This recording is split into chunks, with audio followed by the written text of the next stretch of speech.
a single Marine, a volcanic cliff face, a machine gun that had already turned 3 charges into corpses, and a solution so obvious in hindsight that it would rewrite Doctrine for the next 80 years. March 14, 1945. Iwo Jima.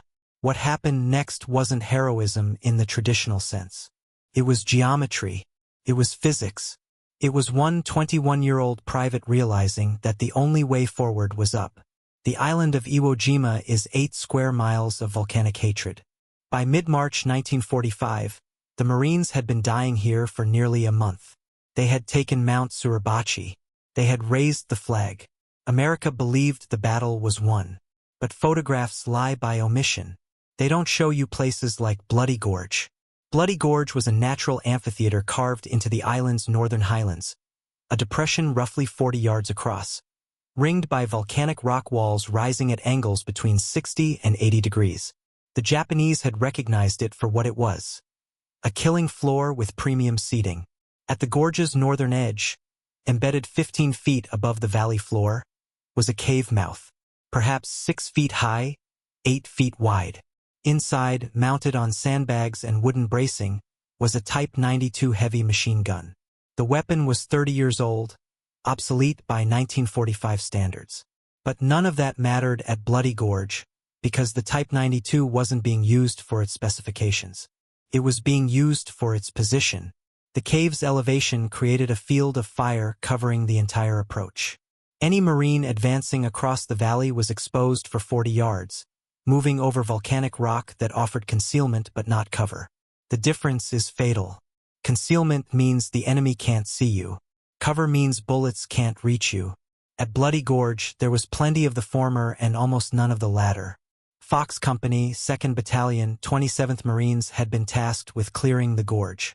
By March 14th, the strategic targets on Iwo Jima had been captured. What remained was the work of extermination, reducing fortified positions one cave at a time. The Japanese soldiers at Bloody Gorge were dead men who simply hadn't finished dying yet. But they could take Marines with them. Standard doctrine called for artillery first, then flamethrowers or satchel charges, then riflemen under covering fire. At Bloody Gorge, none of this worked. Artillery had been tried first. The cave was recessed into the cliff, protected by an overhang of volcanic rock 6 feet thick. You needed a direct hit into the 8-foot cave mouth at several hundred yards.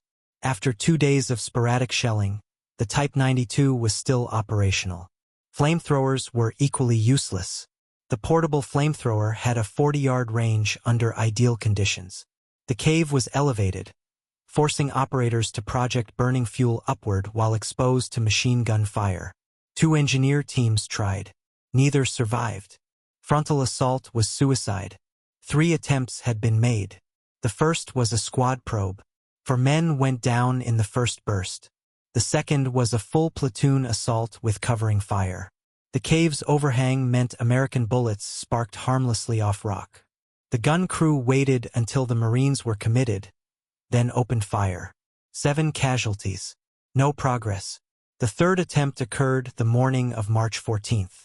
Staff Sergeant Kowalski, a veteran who understood terrain, identified a depression that would provide partial cover. He made it 31 yards before the Type 92 found him. The rounds hit his chest and throat. He died without making a sound. The problem was unsolvable within existing doctrine. Private Franklin E. Sigler had been watching all morning. Sigler was 21, a rifleman in Fox Company's 2nd Platoon. He had joined the Marines in 1943 and seen combat on Tinian. Iwo Jima was different: industrial attrition warfare. By March 14th, Sigler had been on the island 26 days. He hadn't slept more than 2 consecutive hours in 10 days. His hands shook. His hearing was degraded. He was exhausted and traumatized. He was also still thinking. The geometry was obvious once you stopped trying to solve it horizontally. Every solution had involved approaching from the valley floor, moving across the killing zone. This was doctrinally correct and completely impossible. The solution was to go over it. Sigler had been studying the cliff for hours. The volcanic rock was rough, fractured, studded with handholds. It wasn't vertical, closer to 70 degrees. More importantly, the cliff was a blind spot. The gun crew couldn't depress the barrel enough to engage a target directly below them. The overhang that protected them from artillery also limited their field of fire downward. If you could climb the cliff, if you could reach a position directly above the cave, you would be untouchable. And you would have a perfect vertical angle into the cave. Sigler didn't ask permission. He removed his pack, checked his grenades, and started climbing. The approach was 30 yards of open ground. He moved during a lull, low and fast. The Type 92 didn't fire. By the time he reached the cliff base and started climbing, he was committed. The first 10 feet were manageable. At 12 feet, the angle steepened. Someone in the cave noticed him. He heard shouting in Japanese, heard the machine gun being repositioned. Then it fired. The first burst went wide. The gunner was trying to traverse downward, but the mount's limits prevented it. Rounds sparked off the cliff 8 feet to Sigler's left. The second burst was closer, 2 feet above his head. Volcanic dust rained down. He stopped climbing. Movement attracts fire. Stillness creates uncertainty. He clung to the cliff and waited. The gun fired again, trying to walk rounds across the face. The gunner couldn't see him directly, was firing blind. Sigler could hear the gun, could judge the angle. When the barrel pointed away, he climbed again. At 17 feet, his left boot slipped. His weight dropped, caught only by his hands. He hung there, legs swinging. For 3 seconds, he was one grip failure from a 15-foot fall. Then his boot found purchase. He pushed upward onto a narrow ledge. The machine gun stopped. The Japanese crew was silent. They knew someone was on the cliff. They didn't know where. Sigler was now 18 feet above the valley and 3 feet above the cave mouth. He couldn't see into the cave, but he heard voices, urgent, discussing whether to send someone out to shoot him off the cliff. They waited. Sigler reached for a grenade. The Mk2 fragmentation grenade was simple. Cast iron body, 2 ounces of TNT, 4 to 5 second fuse. It could kill within 15 feet through fragmentation and concussion. But those specifications assumed open air. In a confined space, everything changes. When a grenade detonates in the open, explosive force expands spherically, dissipating rapidly. In a confined space, the shockwave can't dissipate. It reflects off walls, creating overlapping pressure fronts that reinforce each other. This is overpressure, and it's catastrophic. The human body is mostly water, incompressible. The shockwave shears tissues apart at the cellular level. Lungs collapse. Blood vessels rupture. The brain impacts the skull with traumatic force. The cave was 6 feet high, 8 feet wide, 20 feet deep. Exactly the wrong shape to survive a grenade. The walls were hard volcanic rock, perfect for reflecting pressure waves. The gun crew had nowhere to go. Sigler pulled the pin but didn't release the safety lever. He needed to cook it. Cooking a grenade means holding it after removing the pin, letting the fuse burn down before throwing. The purpose is to deny the enemy time to react. If you cook it for 2 seconds before throwing, it detonates almost immediately. The enemy has no time, no options. The risk is obvious. Cook it too long, it detonates in your hand. Sigler held the grenade for 2 seconds, counting silently. 1, 2. Then he released his grip on the cliff, leaned out to clear the overhang, and dropped the grenade. He didn't throw it. Throwing required motion that might dislodge him. He simply opened his hand and let gravity work. The grenade fell, tumbling, disappearing into the cave. 1 frozen second. Then the cave exhaled fire. The sound was wrong. A grenade in the open cracks sharply. The grenade in the cave sounded like a cannon. The explosion was magnified by confinement, amplified by reflection, compressed into a coherent shockwave that erupted from the cave as visible pressure. Dust and smoke blasted outward. The rock around the entrance fractured. The sound rolled across the valley like thunder. Sigler clung to the cliff. His ears rang. His vision blurred with dust. He could smell sulfur and TNT and something organic, burned. He didn't know if the crew was dead. He knew only that the cave had been silent since the explosion. He dropped a second grenade. This one cooked for 1 second. The detonation was identical. Loud, violent, catastrophic. More smoke poured out. He dropped a third grenade. The third detonation was flatter, as though the cave's interior had changed shape. No return fire. No voices. No movement. He prepared a fourth grenade but stopped. The cliff was unstable. The explosions had fractured the rock. Small stones were falling. The ledge felt insecure, as though preparing to detach. He dropped the fourth grenade anyway. The explosion was muffled, distant. Sigler started climbing down. The descent was faster and more dangerous. He couldn't see footholds through the smoke. He climbed by feel. At 12 feet, a foothold crumbled. His boot slipped. He hung by his hands, then lost his grip. He fell. 12 feet. He hit on his left side, shoulder first, then hip. The impact drove air from his lungs. He rolled against a boulder and lay still. Pain announced itself. His left shoulder felt dislocated. His ribs suggested fractures. He tried to breathe deeply and couldn't. Then he heard another machine gun. Not the Type 92. That gun was silent. This was a Nambu, firing from the eastern rim. A secondary position that had held fire to avoid revealing itself. Now it opened up. Rounds impacted around him. He rolled behind the boulder. The Nambu gunner was traversing, searching methodically. Sigler assessed his options. He was wounded, 30 yards from friendly lines under fire. Running was unlikely to succeed. Staying meant death. He needed covering fire. He had none. Then American voices. Marines laying down fire toward the eastern rim, trying to suppress the Nambu. The gun stopped. Sigler ran. He crossed 30 yards stumbling, cradling his left arm, breathing in gasps. The Nambu resumed firing, tracking him. At 20 yards, his left leg buckled. He went down, rolled, kept moving. At 10 yards, a sharp crack. Impact on his right thigh. The leg went numb, but momentum carried him forward. He collapsed into friendly lines, caught by unseen hands. Someone shouted for a corpsman. Sigler tried to wave them off. His mouth was full of dust and blood. The cave, he managed. Guns dead. A sergeant checked his wounds. The thigh wound was bleeding but not arterial. The shoulder was dislocated or fractured. The ribs would heal or wouldn't. The sergeant said something about evacuation. But Sigler was focused on something else. 20 yards out, a Marine was crawling, dragging both legs. He'd been playing dead for hours. The Nambu was traversing toward him. Sigler picked up his rifle. The sergeant tried to stop him. Sigler shook off the hand and stood.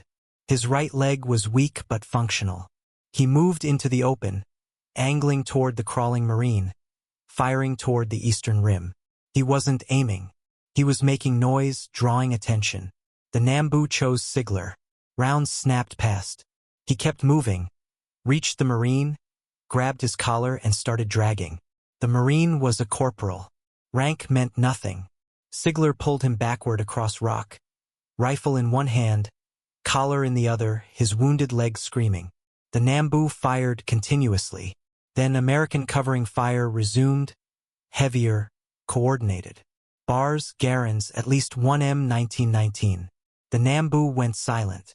Sigler dragged the corporal to safety, handed him to a corpsman, and collapsed. His vision was narrowing. Someone poured water on his face. Someone else cut away his trouser leg, began packing the wound with gauze. He tried to stand. Multiple hands pressed him down. The sergeant's face appeared, shouting words about staying down, about being done, about having done enough. But Sigler was watching the cave, waiting for the Type 92 to speak. Didn't. The cave remained silent. 2 Marines climbed to the cave mouth. They moved cautiously, grenades ready. They found the Type 92. Its barrel was bent. Its receiver cracked. Ammunition strips scattered among rock and blood. 3 Japanese soldiers dead. 1 from fragmentation.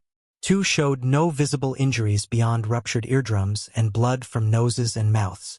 Killed by overpressure, internal organs pulped by reflected shockwaves. Fox Company advanced through Bloody Gorge that afternoon with 0 casualties. The first time in 6 days any unit in 2nd Battalion had moved without losing men. Sigler was evacuated to an aid station, then a hospital ship. He would spend 7 weeks in recovery. His war was over. The battle for Iwo Jima continued 12 more days. The final count: 6,821 American dead, 19,217 wounded. Nearly all 21,000 Japanese defenders died. After Sigler's action, Bloody Gorge cost nothing. The tactic was initially just what that private did at the Gorge. As reports filtered up, as after-action reviews were compiled, Sigler's action was documented and studied. The principle was obvious in retrospect. Vertical assault negated cave advantages, protection from direct fire and commanding observation. A defender could see and shoot anything approaching horizontally, but the overhang created a blind spot above. More importantly, grenades from above couldn't be thrown back. The fuse was burning. The grenade was falling. Gravity was uncounterable. Marine Corps doctrine adapted within months. Vertical assault entered the tactical lexicon. Training incorporated cliff climbing techniques, grenade cooking, terrain identification for elevation advantages. When Marines landed on Okinawa in April 1945, assault teams were already practicing on mock cave positions. When they encountered the Shuri Line caves, they knew what to do. The results were measurable. Casualty rates for cave clearing on Okinawa were significantly lower than Iwo Jima. Time required decreased. The psychological impact on defenders increased. Even well-protected caves could be defeated by one man with grenades. Franklin E. Sigler received the Medal of Honor in 1947. The citation described his actions: scaling the cliff under fire, destroying the machine gun, then returning despite wounds to rescue a Marine and provide covering fire. The language was formal, constrained, sanitized of blood and terror. It described what happened but not how it felt. Not the specific texture of fear when your fingers slip on volcanic rock and a machine gun searches for your spine. The citation didn't mention the tactical innovation. It framed Sigler's action as individual heroism, which it was, but missed the larger significance. Heroism is personal. Tactical innovation is transferable. What Sigler did could be taught, replicated, incorporated into doctrine. His bravery saved his platoon. His method saved thousands who came after.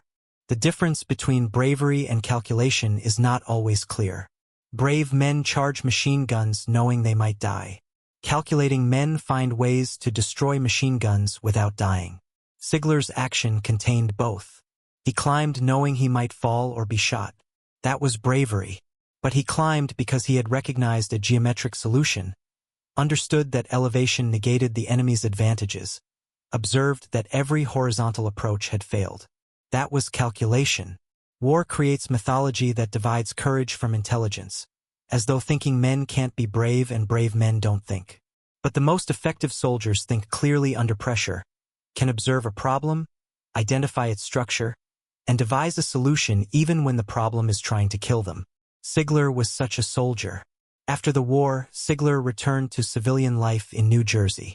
He worked in construction, married, raised children. He spoke rarely about Iwo Jima, like many combat veterans who understood that war stories at dinner parties became entertainment, and entertainment betrayed the men who hadn't come home. When asked about the Medal of Honor, he would acknowledge it but redirect conversation toward the other men of Fox Company. He died in 2003 at 79. The obituaries mentioned the Medal of Honor summarized Iwo Jima. They didn't mention vertical assault tactics because most people didn't know Sigler had pioneered them, didn't understand that the cliff climb had become doctrine taught to thousands of Marines. The cave still exists. Bloody Gorge remains largely unchanged. The volcanic rock is still black. The cliff is still climbable, though few attempt it. The cave mouth, partially collapsed and eroded, is smaller now. Japanese veterans who return sometimes visit, leaving offerings for comrades who died there. They don't speak. The cave speaks for itself. The lesson of Bloody Gorge extends beyond tactics. It speaks to problem-solving under pressure, to observation and adaptation, to the reality that doctrine is a starting point rather than conclusion. The Marine Corps had sophisticated methods for reducing fortified positions by 1945. Those methods worked in most circumstances. They failed at Bloody Gorge because terrain and defensive configuration created conditions existing Doctrine couldn't address. Sigler didn't reject Doctrine. He recognized its limitations in that context and adapted. This is effective military leadership at every level. Understanding when established methods are insufficient and improvising solutions. Institutions resist improvisation. They value standardization. But war is unpredictable. Organizations that win wars balance doctrinal knowledge with tactical flexibility. The vertical assault tactic was eventually formalized, incorporated into manuals, taught to Marines who never heard of Franklin Sigler. This is appropriate. Tactical innovations should transcend their origins. But formalization strips away context. The manual teaches how to conduct vertical assault. It doesn't teach how to recognize when it's necessary, how to observe terrain through geometry rather than convention, how to think clearly when men around you are dying. Those skills emerge from experience, observation, a quality of mind some soldiers possess and others don't. The Marine Corps can train physical skills and technical knowledge. It cannot teach the cognitive processes that allowed Sigler to find a solution. Can only identify men who possess them. Whether Sigler's action was primarily heroism or innovation is unresolvable and perhaps unimportant. It was both inseparably. The climb required courage. The decision required insight. You cannot separate thought from action, calculation from risk. What matters is that the action was remembered, studied, replicated. What matters is that other Marines in other battles faced similar positions and knew what to do. What matters is that institutional knowledge was updated, and that update saved lives. The story of Franklin Sigler at Bloody Gorge is worth remembering because it illustrates a fundamental truth. We are capable of extraordinary things when necessity demands them. We can observe, calculate, adapt, and execute even when afraid, even when wounded, even when every consideration suggests giving up. Sigler didn't wait for someone else. He climbed. He dropped the grenades. He saved his platoon. And in doing so, demonstrated that sometimes the answer to an impossible problem is to reject impossibility, to look at the problem from a different angle, literally, and recognize that what appears impossible horizontally might be achievable vertically. This lesson extends beyond military tactics. When conventional approaches fail, when doctrine proves insufficient, when everyone says something can't be done, the correct response isn't acceptance but investigation. Why can't it be done? What assumptions underlie that conclusion? Is there another approach no one has tried?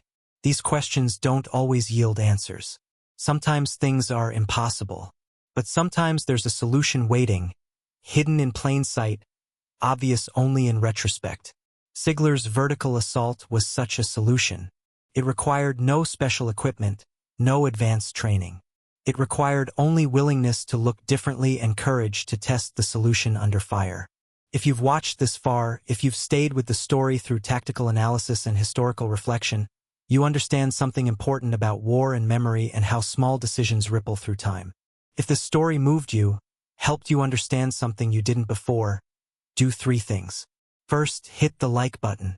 It helps the algorithm understand people care about these stories. Second, subscribe. There are more stories like this. Forgotten heroes, tactical innovations, moments when courage and memory intersected to change history. Third, leave a comment. Tell me what you thought, what you learned, which part hit you hardest. And here's a question. When you think about tactical innovation in warfare, do you believe it's primarily driven by institutional research or by individual initiative in combat?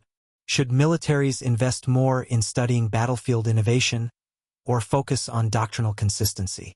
What's the right balance between institutional knowledge and individual creativity? Share your thoughts below.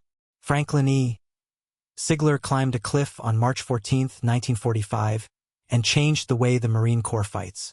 He died in 2003, 58 years later, at 79. His Medal of Honor is displayed at the National Museum of the Marine Corps. His name is inscribed on memorials, preserved in citations, remembered by historians. But the most important memorial isn't bronze or marble. It's written in the lives of Marines who survived cave assaults because of the tactic he pioneered, who went home because he showed them that elevation beats horizontal defense, that gravity is uncounterable, that sometimes the answer to impossible problems is to reject the premise and find a different approach. Those Marines are his legacy. Their children and grandchildren are his legacy.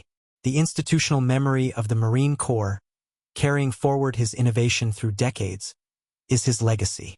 And the story you just heard, the narrative of 3 minutes on a cliff that saved hundreds of lives, is his legacy too. Remember it. Remember him.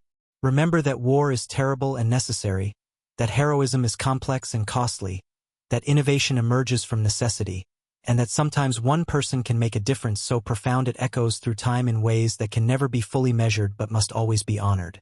Thank you for watching.